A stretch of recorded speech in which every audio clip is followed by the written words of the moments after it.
100 घेऊन तिथं बिबी दिले त्यांना लय भारी आनंद वाटतो। गुड मॉर्निंग सगळ्यांना। खरंच नशिबानं कामगार खूप चांगला मिळणं गरजेचं असतं। आमचे रमेश भाऊ क्लिनिकमध्ये गेले 9-10 महिने झालं काम करतात। अगदी उत्कृष्ट काम ते करतात। त्याचबरोबर घरातलेही काम ते चांगल्या पद्धतीने करतात। तर मी आज ठरवलं त्यांच्याबद्दल ब्लॉग बनवायचा।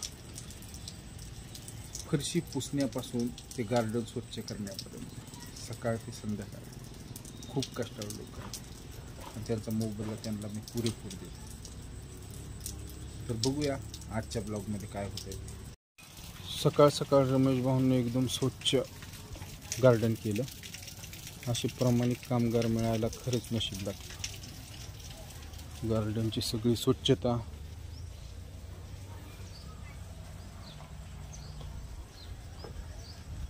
टॉप टू बॉटम, त्याचबरोबर गाड्या सगळ्या धुतल्या।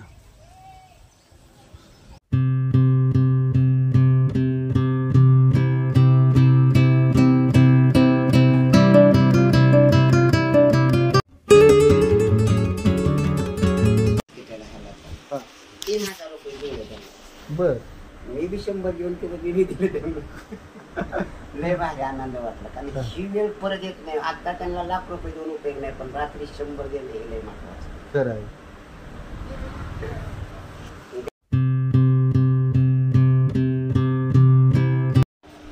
मला असं वाटतंय काय माहितीये का, की ती पहिले जी मी फोटो जी बघत होतो का नाही, ते मला बघितल्यामुळं बरं वाटतं। आठवण येते चांगली।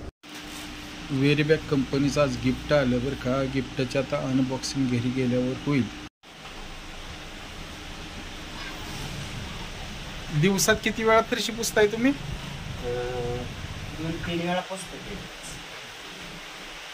च्या मजल्याची आता साफसफाई चालली। रमेश भाऊ साफसफाई करतात, बघूया कशी करतात।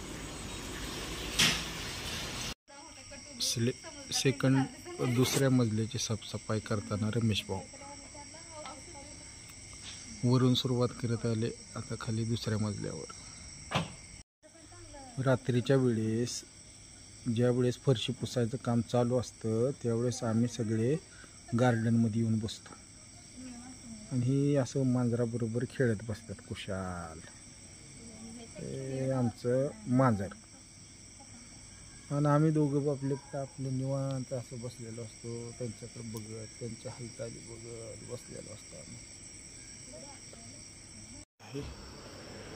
एक नंबर सगळं रमेश भाऊनं अगदी स्वच्छ आणि टापटीप केलं। टॉप टू बॉटम सगळी स्वच्छता झालेली आहे। एक नंबर काम।